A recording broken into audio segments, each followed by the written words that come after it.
এভাবে যদি আপনারা শাক ভাজি করেন তাহলে শাকের কালারটা নষ্ট হবে না, আর শাকটা থাকবে একদম সবুজ, আর খেতে অনেক বেশি মজা লাগবে। ছোট বাচ্চারাও এই শাকটা অনেক বেশি এনজয় করে খাবে। By the way, Assalamu alaikum. I am Mr. Nashmin and welcome back to Mr. Nashmin Cooking Channel. প্রতিদিনের মতো আজকে আমার মা আপনাদের সামনে হাজির হবো একটা ইজি রেসিপি নিয়ে, সেটা হচ্ছে মায়েরা শাক ভাজি। সো বেশি কথা না বলে চলুন শুরু করা যাক। So let's make kitchen and just cook. ফার্স্টে আগে থেকে আমার আম্মু শাকগুলো ওয়াশ করে নিয়েছে, বিকজ শাকের ভিতরে আছে প্রচুর পরিমাণের সেন্ট, বালু। ওয়াশ করার পর আমার আম্মু একটা স্ট্যান্ডে পানি ছড়িয়ে নিয়েছে, অ্যান্ড দেন এখানে চুলাতে দিয়ে দেবে, অ্যান্ড দেন আমার আম্মু দিয়ে দেবে সল্ট পরিমাণ মতো। তারপর আমার আম্মু দিয়ে দেবে রসুন কুচি, তারপর আমার আম্মু দিয়ে দেবে red chilli and green chilli. তারপর এগুলো অ্যাড করার পর তারপর আমার আম্মু এটাকে খুব ভালো করে এরকম করে ভেজে নেবে। পানিটা যতক্ষণ না শুকিয়ে না যায় ততক্ষণ এটাকে চুলায় রেখে দিতে হবে। সো আমার আম্মু এটাকে চুলায় রেখে দেবে। পানিটা শুকিয়ে গিয়েছে, সো আমার আম্মু চুলাটা অফ করে দিয়েছে।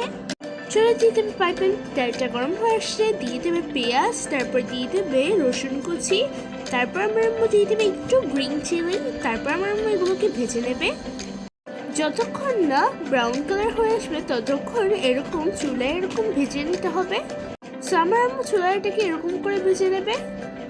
আর এই তো ব্রাউন কালার হয়ে এসেছে। সো আমার আম্মু দিয়ে দেবে ড্রাই চিলি।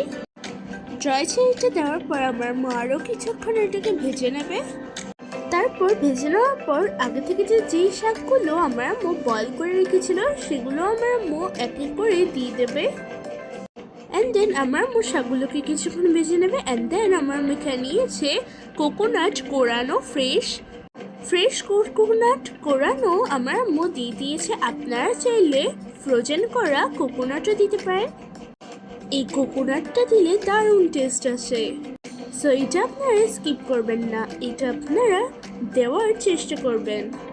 তারপর আমার আম্মু এটিকে কিছুক্ষণ ভেজে নেবে। আর এই তো আমার আম্মুর ভেজে নেওয়া হয়ে গিয়েছে। যখনই ভেজে নেওয়া হয়ে যাবে তখনই আপনারা চুলাটা অফ করে দেবেন। তারপর চুলাটা অফ করার পর তারপর চুলা থেকে নামিয়ে নেবেন।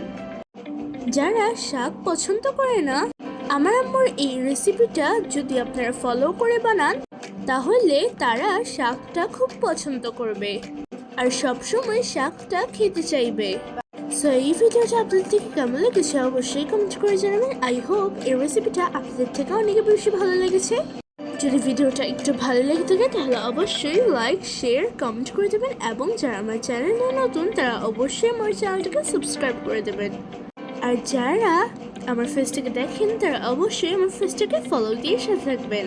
আর হ্যাঁ, পাশে থেকে বেল আইকনে ক্লিক করবেন, সো যখনই আমি কোনো ভিডিও ছাড়বো তখনই আপনাদের মোবাইলে নোটিফিকেশন চলে আসবে।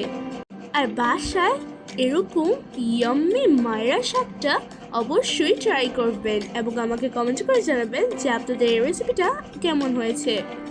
সো আজকের মতো বিদায় নিলাম। সবাই ভালো থাকবেন, সুস্থ থাকবেন এবং আমাদের জন্য দোয়া করবেন। আজকের মতো বিদায় নিলাম, দেখা হবে অন্য কোনো ভিডিওতে। আল্লাহ হাফেজ।